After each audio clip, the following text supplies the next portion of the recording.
Olá pessoal, mais um vídeo e aqui estamos com vocês conversando sobre esse assunto riqueza. Estamos na introdução, estamos querendo entrar nesse assunto. Eu ainda não entrei por completo, até porque nós estamos considerando aspectos importantes antes de aprofundarmos esse assunto. Eu preciso de maneira muito séria, tirar alguns preconceitos, algumas ideias pré-concebidas na sua cabeça sobre riqueza. Porque apenas se derrubar esses muros que foram criados ao longo da nossa vida, pela nossa mãe, pelo nosso pai, pela nossa igreja, pela nossa escola, conceitos equivocados sobre esse assunto, é que você terá interesse em continuar me ouvindo. E eu preciso criar esse interesse para que você continue assistindo os vídeos. E para isso eu tenho que derrubar cada muro preconceituoso que foi colocado na nossa cabeça ao longo da nossa existência até o presente momento. E um dos outros muros, além da questão que eu disse no vídeo passado de Jesus ser pobre, outro muro é aquela ideia que se tem. Isso eu ouvi muito, a minha avó tinha esse pensamento. Ser cristão é ser pobre. Esse é um jargão que permeia e que muitos cristãos no mundo têm em sua mente. Cristianismo é sinal de humildade e de pobreza. Cristianismo é ausência de coisas, principalmente de dinheiro. Cristianismo é nunca ter nada.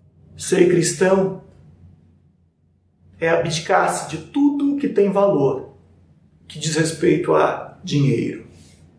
Esta é uma ideia de cristianismo. Cristianismo igual pobreza. Cristianismo sinônimo de pobreza. Encontrar cristãos ricos é absurdo, é quase que inaceitável. Um cristão não tem o direito de ser rico. Esse pensamento permeia muitas mentes. E com essa ideia de que cristão é ser pobre, aí fica aquela ideia: se quiseres, comereis o melhor dessa terra. Eu não quero ser rico. Por quê? Porque eu penso que ser cristão é ser pobre. Então, eu não quero ser rico. Então, eu não como do melhor dessa terra.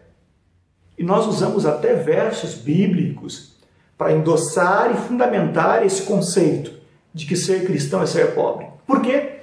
Porque diz um texto na Bíblia que muitos usam, que diz assim: no mundo tereis aflição.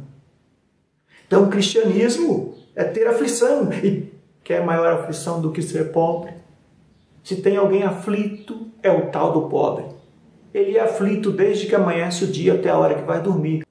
Quando amanhece o dia, ele está aflito porque não tem o que comer, porque não tem para os seus filhos, porque não tem para a sua família, porque não conseguiu pagar o aluguel, porque ele não tem condições de trabalho. Ele vai dormir aflito porque está com as preocupações referentes ao dia seguinte. Se tem alguém aflito, é o tal do cristão pobre. E quando nós pensamos que ser cristão é ser pobre, e usamos este verso para fundamentar o nosso pensamento, então a aflição da pobreza nos é um bálsamo. Por quê? Porque no mundo tereis aflição.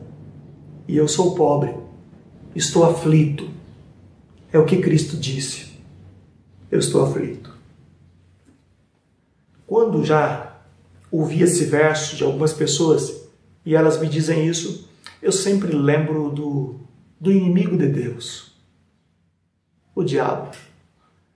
Lembra o diabo quando foi tentar a Cristo? Quando tentou a Cristo no deserto, o inimigo de Deus sempre usava a Bíblia. Ele usava palavras da Bíblia, frases inteiras da Bíblia, para fazer a sua tentação.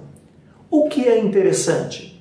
O interessante é que o inimigo, ao usar a palavra de Deus para tentar a Cristo, ele sempre começava o verso, mas nunca terminava, nunca. Ele iniciava o verso, mas não concluía.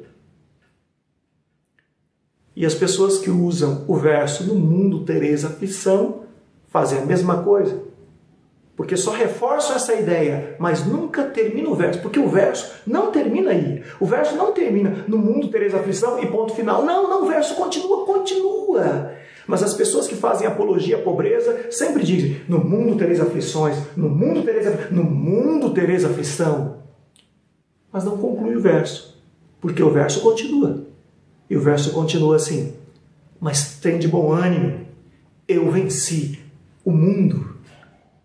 Viram só? Que maravilha! Tem de bom ânimo, não se contente com as aflições, se anime, vença, seja um vencedor desse sistema no mundo que te oprime até sua cabeça, em inculcar pensamentos errados e equivocados para que você viva uma vida miserável. Vença o mundo, tenha fé, anime-se, disponha-te para que você possa ser um vencedor. Outro verso ainda usado para fazer apologia à pobreza é o que o salmista escreveu. Ele escreveu assim: muitas são as aflições do justo. Sempre as pessoas, quando me disseram isso, não lembra lá, está escrito, muitas são as aflições do justo. Mas fazem a mesma coisa. Nunca termina o verso, nunca termina, só inicia.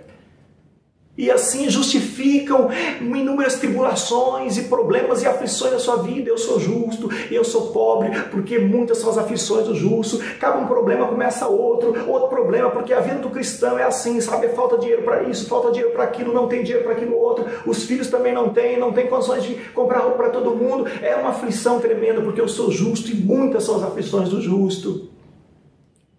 Mas o verso continua, o verso não para aí. E o verso continua: muitas são as aflições do justo, mas de todas o Senhor o livra.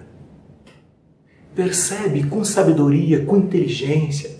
Você percebe o que Deus está querendo nos falar? Há um Deus no céu interessadíssimo no nosso bem-estar financeiro.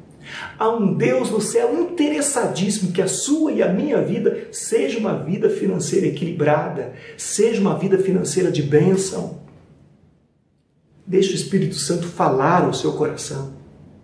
Escute Ele quando te aconselha, quando te ensina, quando te propõe ideias que vêm conflitar com as suas antigas ideias, mas que pode trazer novidade de vida para a sua vida. Pense nisso com carinho.